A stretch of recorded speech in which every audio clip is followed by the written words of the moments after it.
Hello बच्चों, कैसे हैं आप सब? कैसे चल रही है आपकी तैयारी? देखिए, ये आपका सैम्पल पेपर है मैथमेटिक्स का। आज हम लोग इसका सेक्शन ए करने जा रहे हैं, एमसीक्यू क्वेश्चन, और बहुत ही आसान तरीके से हम लोग करेंगे, शॉर्ट ट्रिक से करेंगे। तो देखिए, हम लोग सबसे पहले पहला क्वेश्चन लेते हैं। तो यहाँ पर देखिए, इसका पहला क्वेश्चन क्या है सेक्शन ए का। The graph of a quadratic polynomial p x passes through the points -6, 0, 0, -30, 4, -20 and 6, 0। The zeros of the polynomial are. देखिए, आपने क्लास 9th में भी एक कॉन्सेप्ट पढ़ा होगा कि अगर क्वाड्रेटिक पोलिनोमियल दे रखा है तो उसका जीरोज क्या होते थे। तो zeros are that values of x for which we get p x equal to 0। यानी कि आप अगर p x equal to 0 put करते हैं तो जो वैल्यू आपको x की मिलेगी वही क्या हो जाएगा, वही आपका जीरो ऑफ द पोलिनोमियल बन जाता है। अब यहाँ पर ध्यान से देखिए कि जीरो कौन कौन से वैल्यू के लिए आपको पी एक्स जीरो मिल रहा है। यानी कि पी एक्स को हम वाई के फॉर्म में भी लिख सकते हैं, तो वाई आपका जीरो मिल रहा है। यानी कि एक्स की कौन सी ऐसी वैल्यू है जहां पर आपको वाई जो है, वाई कोऑर्डिनेट वो जीरो मिल रहा है। आप देखिए यहाँ पर, तो पहला देखिए -6, 0 है, यानी यहाँ पे वाई कोऑर्डिनेट जीरो है, तो ये हमारा पॉसिबल आंसर हो सकता है। ये तो नहीं होगा क्योंकि यहाँ पर आपका वाई कोऑर्डिनेट जीरो नहीं है। ये भी नहीं होगा क्योंकि यहाँ पर भी नहीं है। ये भी हो सकता है 6, 0। यानी कि अगर हम बोलें कि x की वैल्यू कौन कौन सी वैल्यू के लिए ये पोलिनोमियल जीरो हो रहा है, तो -6 एंड 6, और यही आपका आंसर हो जाएगा ऑप्शन डी। तो समझ में आया आपको पहला क्वेश्चन। अब बढ़ते हैं नेक्स्ट क्वेश्चन की ओर, second number question. The value of k for which the system of equation 3x - ky = 7 and 6x + 10y = 3 is inconsistent. आपको पता है बच्चों कि इनकंसिस्टेंट कब होता है, क्या कंडीशन होते हैं।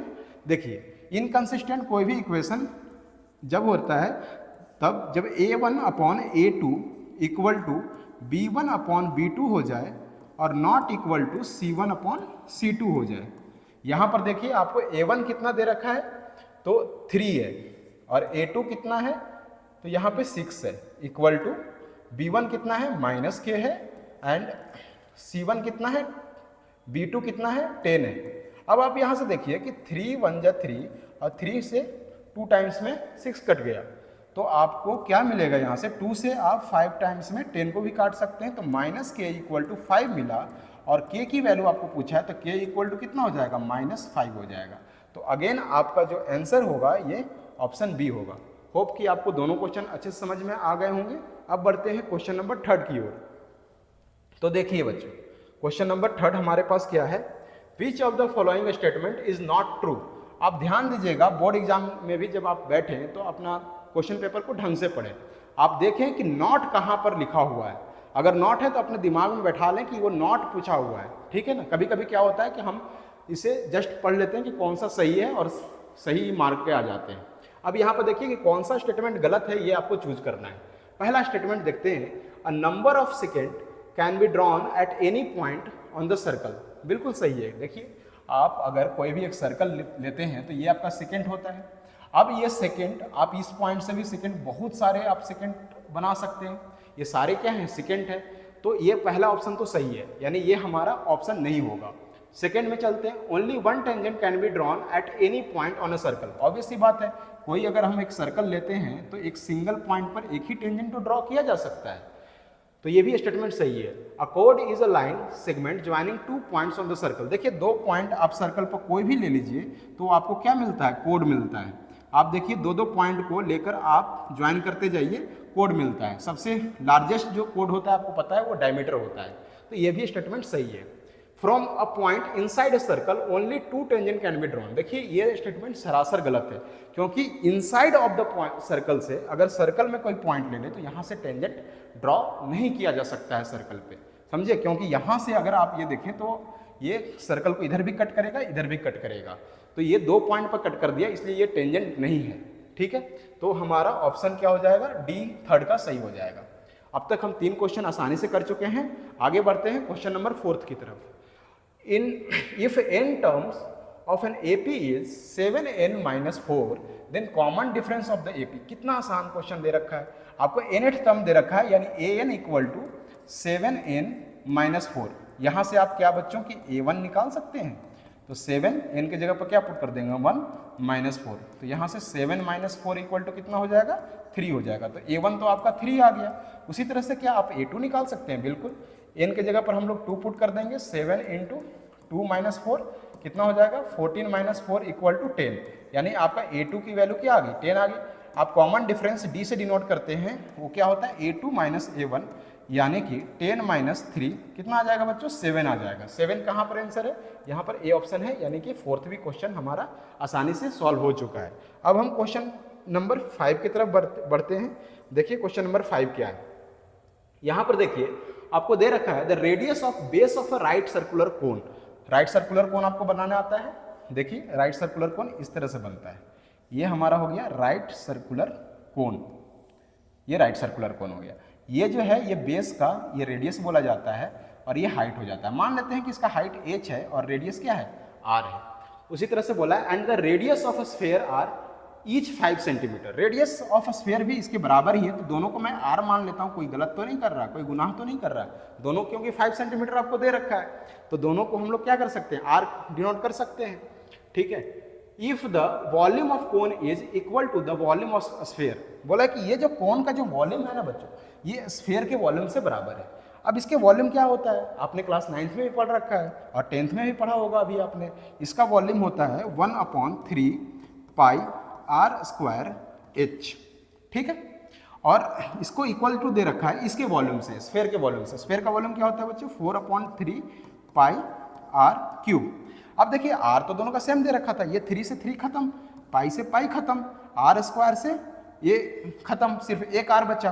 तो h इक्वल टू क्या हो गया बच्चों 4r, और r की वैल्यू आपको दे रखी है 5, 5 4 जा 20, तो 20 हो जाएगा आंसर। 20 सेंटीमीटर आपका आंसर हो गया 5th का। अब नेक्स्ट बढ़ते हैं, ट्रिग्नोमेट्री का क्वेश्चन है। आप लोग को ट्रिग्नोमेट्री तो बहुत अच्छा लगता होगा, तो देखिए ट्रिग्नोमेट्री कितना आसान है क्वेश्चन। ये आपको दे रखा है if tan theta equal to 5/2, tan theta की वैल्यू आपको कितने दे रखा है 5/2, और आपको इस एक्सप्रेशन का हमें क्या निकालना है, वैल्यू निकालना है। बड़ा ही आसान है, बहुत ही आसानी तरीके से हम लोग करेंगे, कोई भी ट्रायंगल का फॉर्मेशन नहीं होगा यहाँ पर, आसानी से करेंगे। देखिए 4 sin theta plus cos theta दे रखा है, क्या मैं ये ऊपर वाले टर्म को tan थीटा में चेंज कर सकता हूँ, बिल्कुल कर सकता हूँ।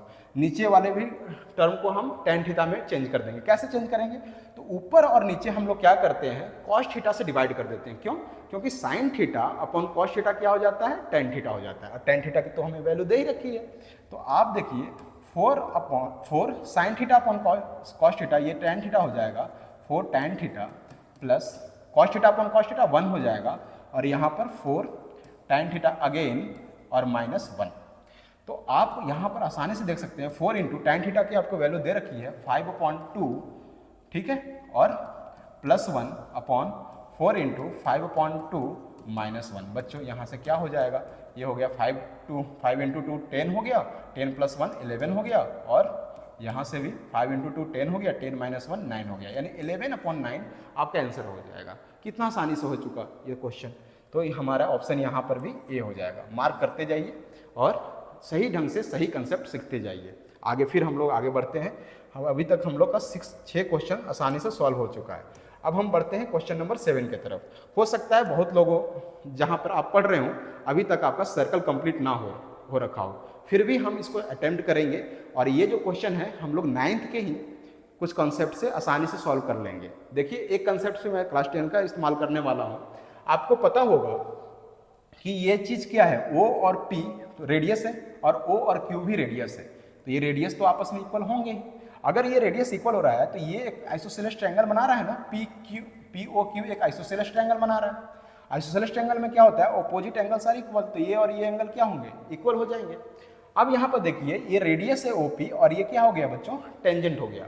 रेडियस टेंजेंट पर एक 90 डिग्री का एंगल बनाता है, ठीक है, और आपको यहाँ पर दे रखा है एंगल TPQ, ध्यान से देखिए वो 110 डिग्री दे रखा है। ये पूरा जो एंगल है ना बच्चों TPQ, ये आपको 110 डिग्री दे रखा है, और ये 90 डिग्री है। क्या मैं 110 डिग्री में से 90 डिग्री माइनस करके मैं एंगल OPQ निकाल सकता हूँ क्या? आप देखिए ध्यान से, angle OPQ equal to 100 degree minus 90 degree, ये क्या हो जाएगा 20 डिग्री हो जाएगा। उसी तरह से एंगल ओ क्यू पी भी क्या हो जाएगा 20 डिग्री हो जाएगा, क्योंकि ये एक आइसोसेलेस ट्रायंगल का फॉर्मेशन कर रहा है। तो ये एंगल और ये एंगल इक्वल हो गए, तो 20 + 20 कितने हो गए 40, और एंगल सम कितना होता है 180। तो 180 डिग्री में से आप 40 डिग्री अगर माइनस कर देंगे बच्चों, तो आपके पास आंसर क्या आ जाएगा 140 डिग्री आ जाएगा, है ना आसान। तो देखिए 140 डिग्री आपका सी ऑप्शन है, ये भी आसानी से हो चुका है। अब हम लोग आगे बढ़ते हैं क्वेश्चन नंबर 8 की तरफ। आपको दे रखा है कि हमें एक क्वाड्रेटिक पोलिनोमियल बनाना है और आपको जीरोज दे रखे हैं। जीरोज क्या दे रखे हैं, बड़ा ही शानदार जीरोज दे रखा है, -√5/10 और +√5/10। अब देखिए अगर आप सम ऑफ द जीरोज निकाल लेंगे और प्रोडक्ट ऑफ द जीरोज निकाल लेंगे तो आसानी से क्वाड्रेटिक पोलिनोमियल निकाला जा सकता है, क्योंकि आपको पता होगा कि x² - x into sum of the zeros plus product of the zeros, ये आप कोई ऑफ जीरोज, ये आपको पता होगा, आपके टीचर ने पढ़ाया होगा कि x² माइनस, यहाँ पर एक कांस्टेंट भी के हम लोग दे देते हैं, उसकी यहाँ पे जरूरत नहीं पड़ेगी। आप यहाँ पर देखिए सम ऑफ द जीरोज अगर करेंगे तो एक माइनस में है एक प्लस में है, अगर दोनों को हम जोड़ देंगे तो क्या हो जाएगा 0 हो जाएगा, यानी कि x वाला जो कोफिशिएंट हो जाएगा ये 0 हो जाएगा। अब अपने ऑप्शन को देखिए, यहाँ पर तो x वाला कोफिशिएंट है तो ये तो हो ही नहीं सकता है, यहाँ पर भी x वाला कोफिशिएंट है ये भी नहीं हो सकता, यानी यही दोनों में आंसर हो सकता है। अच्छा अब प्रोडक्ट ऑफ द जीरोज निकाल के देखिए, प्रोडक्ट ऑफ द जीरोज निकालेंगे तो रूट और रूट मल्टीप्लाई होके दोनों सेम ही है तो ये हट जाएगा, इनका स्क्वायर होगा तो इसका क्या आ जाएगा -5/2। आप देखिए कि यहाँ प्रोडक्ट ऑफ द जीरोज किस दोनों इक्वेशन में प्रोडक्ट ऑफ द जीरोज कितना आ रहा है -5/2। आपको ये क्वेश्चन अगर इक्वेशन देखेंगे तो यहाँ पर क्या है, प्रोडक्ट ऑफ द जीरोज क्या होता है coefficient constant term upon coefficient of x²। Constant term यहाँ पे क्या है -20 और कोफिशिएंट ऑफ x² क्या है 8। अगर आप इसको सॉल्व करेंगे तो यहाँ पर 4 से 5 टाइम्स में जाएगा ये, और 4 से 2 टाइम्स में जाएगा, देखिए -5/2 आ गया, यानी यही इक्वेशन हमें सेटिस्फाई कर रहा है, तो यही हमारा क्या हो जाएगा आंसर हो जाएगा। देखिए कितना आसानी से सॉल्व हो रहा है, बस आप साथ में बने रहें और चैनल को सब्सक्राइब कर दें, ऐसे वीडियोज़ मैं लेकर आता रहूँगा और इसके आगे भी करते रहेंगे। आगे हम लोग बढ़ते हैं। अब देखिए question number 9, consider the frequency distribution of 45 observation. Total number of observation कितना दे रखा है बच्चों 45 ऑब्जर्वेशन हमें दे रखे हैं, और ये एक टेबल दे रखा है आपको, क्लास दे रखा है 0 से 10, 10 से 20, 20 से 30, 30 से 40, 40 से 50, फ्रीक्वेंसी दे रखा है 5, 9, 15, 10 एंड 6 दे रखा है आपको फ्रीक्वेंसी। आपको क्या निकालना है, यहाँ पर आपको upper limit of median class निकालना है। सबसे पहले आप मीडियन क्लास निकालेंगे तब तो अपर लिमिट निकालिएगा उसका। आपको पता है क्या हमें मीडियन क्लास कैसे निकाला जाता है, बिल्कुल हमें पता होगा। तो देखिए हम सबसे पहले क्या निकालते हैं, कॉम्युलेटिव फ्रीक्वेंसी निकाल देते हैं, कॉम्युलेटिव फ्रीक्वेंसी निकाल देते हैं। कॉम्युलेटिव फ्रीक्वेंसी क्या होता है बच्चों, सबसे पहले इसका निकाले तो यहाँ पे 5 का 5 ही लिख देंगे, फिर इन दोनों को जोड़ के लिख देंगे 5 + 9 14, फिर इन दोनों को जोड़ के लिख देंगे 5, 14 + 15 कितना होता है 29, और फिर 29 + 10 करके यहाँ लिख देंगे तो ये कितना हो जाएगा 39, 39 और +6 45। देखिए आप चेक भी कर सकते हैं कि क्या आपने CF सही निकाला है। तो अगर आपका जितना नंबर ऑफ ऑब्जर्वेशन दे रखा है लास्ट में कॉम्युलेटिव फ्रीक्वेंसी का उतना ही आ जाए तो यानी आपने सही निकाला है, यानी मैंने सही निकाला है। उसके बाद फिर हम लोग क्या करते हैं कि जितने टोटल नंबर ऑफ ऑब्जर्वेशन है उसको 2 से डिवाइड करते हैं, यानी n/2 करते हैं। तो यहाँ 45/2 करेंगे कितना आ जाता है बच्चों 22.5 ही आता है शायद, है कि नहीं, मैं सही कैलकुलेशन कर रहा हूँ। अब देखिए कि 22.5 से जस्ट आगे वाला ऑब्जर्वेशन, जस्ट ज़्यादा वाला ऑब्जर्वेशन आपको सिलेक्ट करना है। तो 22/22.5 से बड़ा ऑब्जर्वेशन कौन है, यही है 29, ठीक है। अब यहाँ पे देखिए 29 ये हमारा क्या हो गया, जिस क्लास इंटरवल में है ये वही हमारा मीडियन क्लास हो गया, यानी कि 20 से लेकर 30 हमारा क्या है मीडियन क्लास है, और 20 से लेकर अगर 30 मीडियन क्लास है तो इसका अपर लिमिट क्या हो जाएगा 30 होगा अपर लिमिट, ये तो लोअर लिमिट होगा, ये आपका 30 हो गया अपर लिमिट। तो हमारा आंसर क्या हो गया, ओहो C हो गया हमारा ऑप्शन। देखिए कितना आसानी से हो गया। अब नेक्स्ट हम लोग करते हैं क्वेश्चन नंबर 10। अब क्वेश्चन नंबर 10 में थोड़ा सा दिमाग लगाइए। हमारे पास क्या दे रखा है, एक सर्कल दे रखा है, O is the point on the intersection the 2 कोड, 2 कोड दे रखा है AB एंड CD, और यहाँ पर O इसका पॉइंट ऑफ इंटरसेक्शन है। आपको बोल रखा है कि एंगल BOC = 180 डिग्री है, यानी कि BOC ये 80 डिग्री। अगर बच्चों देखो कि अगर ये 80 डिग्री होगा तो क्या ये भी 80 डिग्री होगा, बिल्कुल होगा। Vertically opposite angles are always equal, ठीक है। अब देखिए and O A equal to O D दे रखा है, O A equal to O D. अच्छा ओ ए और ओ डी इक्वल है तो ये एक आइसोसेलेस ट्रायंगल फॉर्म कर रहा है ना, यानी आइसोसेलेस ट्रायंगल की बात यहाँ पर जरूर होगी, ठीक है। Then triangle O D A and O B C are. अच्छा आपको यहाँ पर ऑप्शंस दे रखे हैं, देखो क्या क्या दे रखे हैं, इक्विलेटरल एंड सिमिलर। क्या इक्विलेटरल ट्रायंगल होगा क्या यार? बिल्कुल नहीं होगा, क्योंकि इक्विलेटरल ट्रायंगल में हर एक एंगल को 60 डिग्री होना जरूरी है, और वहाँ यहाँ तो पहले ही 80 डिग्री आपको दे रखा है, तो ये तो ऑप्शन ही गलत हो गया।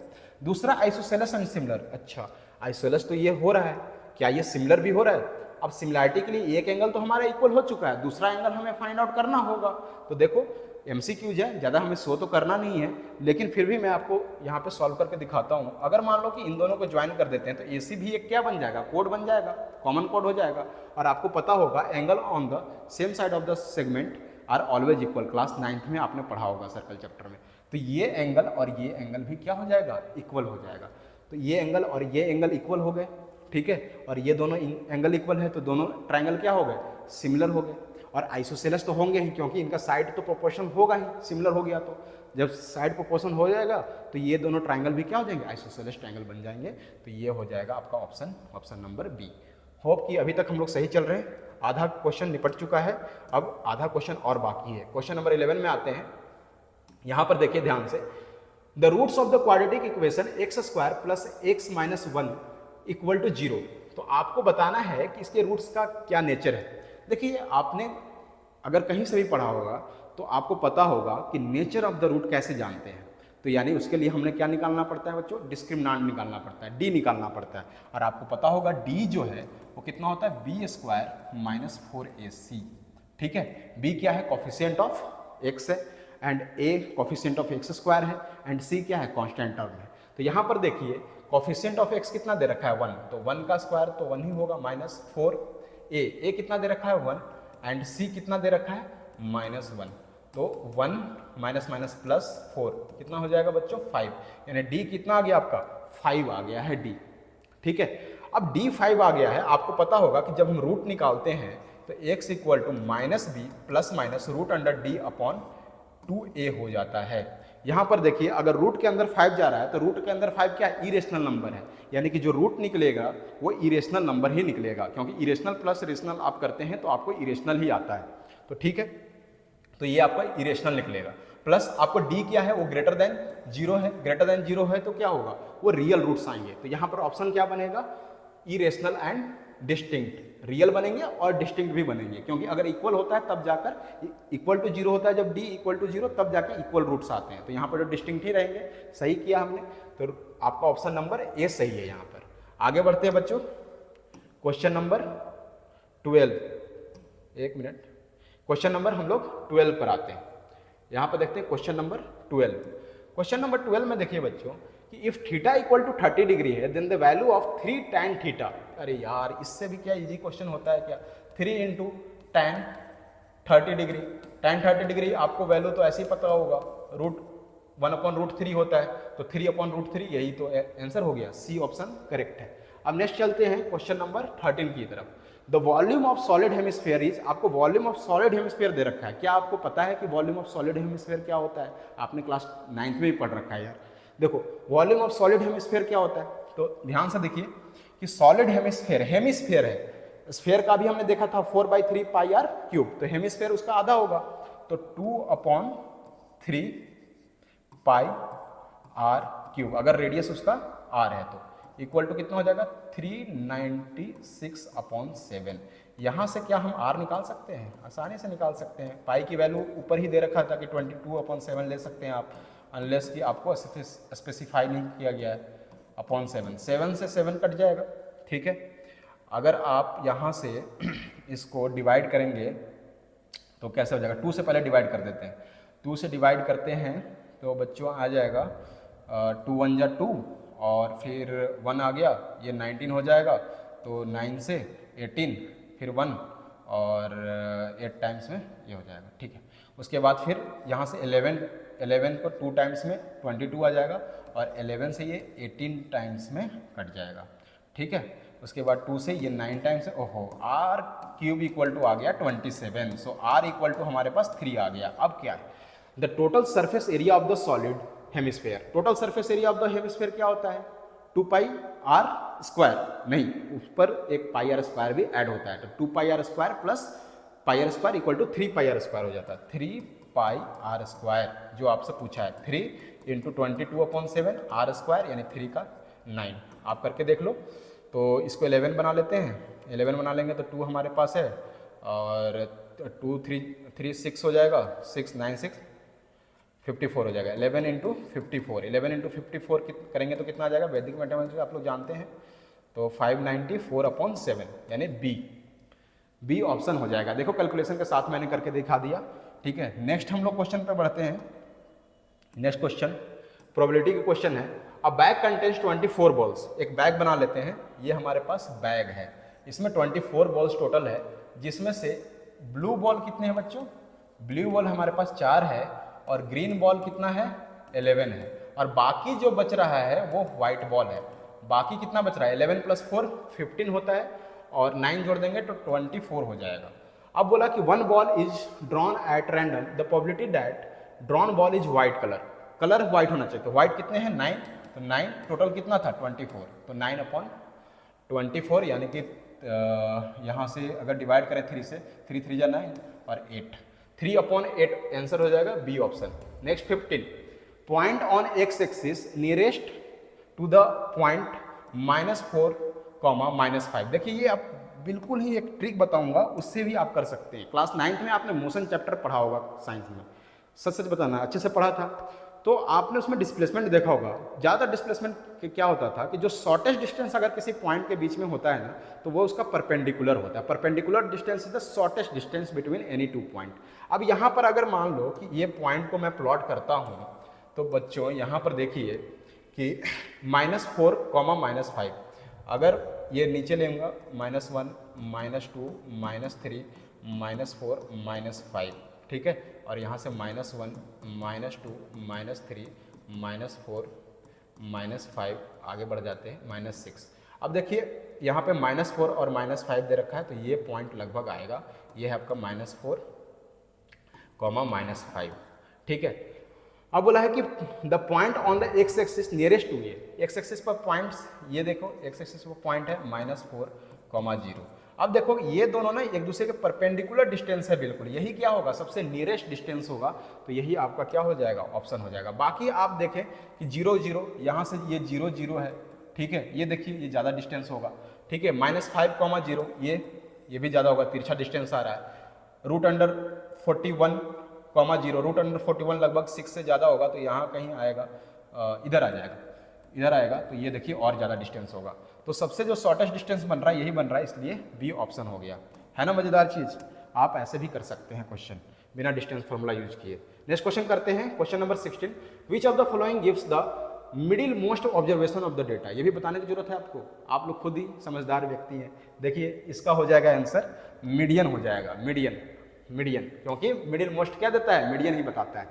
Next question number 17, a point on the x axis divides the line segment joining the point. देखिए एक क्या है कि यहाँ पर एक लाइन सेगमेंट हम लोग ले लेते हैं ए और बी, और यहाँ पे पॉइंट है 2, -3, और यहाँ पर पॉइंट है बच्चों 5, 6, और बोला है कि कोई एक्स एक्सिस पर कोई पॉइंट ले लो। एक्स एक्सिस पर पॉइंट हम लोग कैसे मानते हैं? तो एक्स एक्सिस पर x, 0 मानते हैं, क्योंकि y कोऑर्डिनेट तो एक्सिस पर 0 हो जाता है। उसके बाद बोला है कि ये पॉइंट जो है वो 1:2 रेशियो में डिवाइड कर रहा है, तब आपको बताना है कि ये पॉइंट कौन सा है। देखो ये तो 0 हो जाएगा y कोऑर्डिनेट, तो y कोऑर्डिनेट 0 कहाँ है? एक इसमें है और एक इसमें है, ये दोनों तो यार पहले ही गलत काट दो। अब देखो यहाँ पे तो 2 × 2 क्या हो जाएगा? 4 और +1 5/2 + 1 3, यही तो सेक्शन फॉर्मूला हो जाता है। तो 5 + 4 कितना हो गया? 9/3, 0, 9/3 यानी कि 3, 0, तो 3, 0 आपका आंसर आ जाएगा। अरे सी ही ऑप्शन है, वाह क्या मौज कर दिया। Next question number 18, question number 18, a card is drawn from a well shuffled deck of playing card, the probability of getting red face card. Red face card कितने होते हैं? तो देखो एक डायमंड होता है और एक रेड हार्ट होता है, तो 3 और 3 दोनों में 3 फेस कार्ड होते हैं। कौन कौन से?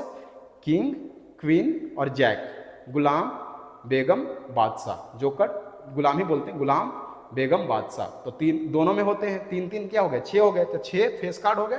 और टोटल कितने कार्ड हैं, टोटल 52 होता है, तो 6/52, अगर 2 से डिवाइड करेंगे तो 3 टाइम्स में, और इसको 2 से डिवाइड करेंगे 26 टाइम्स में। कहाँ है ऑप्शन, ये रहा, 3/26 हो गया हमारा ऑप्शन। अब हम लोग समाप्ति की ओर बढ़ते हैं आज। अब देखो एसर्शन रीजन 2 क्वेश्चन है, इसको भी जल्दी से कर डालते हैं। 19 question, HCF of 2 consecutive even natural number is always 2। क्या ये ऑलवेज 2 होगा, 2 कॉन्जिक्यूटिव इवन नंबर का? देखो एक एग्जाम्पल से हम लोग समझ सकते हैं, बेहतर समझ सकते हैं। आप कोई ना एग्जाम्पल ले लो बड़ा सा, ताकि आपके दिमाग में कोई और शंका ना रहे। बड़ा सा क्यों ले रहे हैं, क्योंकि छोटे में लगेगा कि अरे यार 2 तो कॉमन आ सकता है। एक बड़ा सा एग्जाम्पल लेते हैं, 2 हम लोग ले लेते हैं, एक 24 ले लेते हैं, और 25 नहीं होगा, 26 एक कॉमन, ये हो गया इवन नंबर। अब देखो 24 का अगर मैं प्राइम फैक्टर करूँ तो कितना हो जाएगा बच्चों, 2 का क्यूब और 3। 26 का वैसे ही करते हैं तो कितना हो जाएगा, 2 × 13। अब HCF क्या होता है, HCF is the product of a smallest power of common prime factor of that numbers. ठीक है, आसान, ध्यान से देखिए। तो यहाँ पर कॉमन प्राइम फैक्टर कौन सा है, 2 है, और इसका सबसे लोएस्ट या स्मॉलेस्ट पावर कौन सा है, 1। तो 2 टू द पावर 1 ही क्या हो जाएगा, HCF हो जाएगा बच्चों। तो यानी कि ये सही बोल रहा है। आप कोई भी एग्जाम्पल लेके बोले, देखिए ये सही है, तो एसर्शन तो हमारा सही हो गया। Reason, even natural numbers are divisible by 2, ये कौन नहीं जानता है, बच्चे जानते हैं कि नेचुरल नंबर जो इवन नेचुरल नंबर है वो 2 से डिविजिबल होते हैं। तो 2 से डिविजिबल होते हैं, तो ये आसानी से, ये भी सही है। लेकिन क्या ये इसका करेक्ट एक्सप्लेनेशन है, नहीं, क्योंकि इसने HCF के बारे में कुछ नहीं कहा गया। अगर HCF के बारे में कुछ हमें कॉन्क्रीट इन्फॉर्मेशन मिलती जो कि उसको एक्सप्लेन कर रहा होता, तब हम बोलते कि यार करेक्ट एक्सप्लेनेशन भी है। यहाँ पर ये करेक्ट एक्सप्लेनेशन नहीं है, तो ये है बी ऑप्शन इसका सही हो जाएगा कि assertion and reason both are true and reason is not the correct explanation of assertion. Next final question आज आपका, और अब आपसे विदा लेने का टाइम आ गया। प्लीज़ यार सब्सक्राइब कर दो चैनल को, अगर आप चैनल पर आ ही गए हैं तो, पहला वीडियो है मेरा, तो ठीक है। तो एसर्शन रीजन यहाँ पर, if the radius of sector of a circle is reduce to its half. देखिए सेक्टर क्या होता है, तो एक मैं सेक्टर बनाता हूँ, ठीक है। सेक्टर, ये एक रेडियस हो गया, ये रेडियस हो गया, और ये पूरा सेक्टर हो गया, मेजर सेक्टर, माइनर सेक्टर। अगर सेक्टर की हम क्या बात करें, इसका perimeter, if the perimeter of the sector, तो पेरीमीटर की बात करें तो मुझे क्या करना पड़ेगा, ये आर का लेंथ और प्लस ये रेडियस भी जोड़ना पड़ेगा। आर का लेंथ कितना हो जाता है, θ/360 डिग्री इंटू 2πr प्लस ये आर भी जोड़ना पड़ेगा, तो 2r।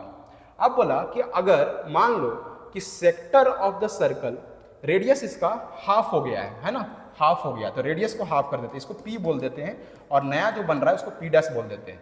और बोला एंगल डबल हो गया, तो 2θ/360 डिग्री इंटू 2π और इसका half r/2 plus 2r into r/2। ठीक है, 2 से 2 खत्म, ये 2 खत्म, ठीक है, इसको 2 रहने देते हैं, है ना, हमें उसको कंपेयर करना है ना, 2π है ना, 2 से 2 खत्म, तो यह क्या हो गया, θ/360 डिग्री इंटू 2πr। देखिए यहाँ तक तो सेम है, लेकिन यहाँ पर सेम नहीं रहा, यहाँ 2r है या यहाँ r है, तो यही गड़बड़ हो गया, इसलिए ये स्टेटमेंट क्या हो गया, फॉल्स हो गया। अब दूसरा देखते हैं, reason, the length of the arc subtending angle θ at the centre of a circle of radius r। तो लेंथ ऑफ द आर्क, ये जो आर्क का सिर्फ अगर हम लेंथ निकालते हैं तो यही आता है, अभी हमने बताया आपको, θ/360 डिग्री इंटू 2πr। अगर ये 2 से 180 डिग्री में टाइम्स में कट जाएगा तो θπr/180 डिग्री आ जाएगा, ये रीजन सही है। तो assertion is false and reason is true, कौन सा होता है, शायद डी होता है, तो डी ऑप्शन आपका सही हो गया। तो ये आज का वीडियो रहा, धन्यवाद दोस्तों आपको देखने, आप यहाँ पर आए और देखें, प्लीज़ हमारा चैनल को सब्सक्राइब करें। और अब हम नेक्स्ट वीडियो सेक्शन बी पर बनाएंगे, बी सेक्शन करेंगे। धन्यवाद, थैंक यू।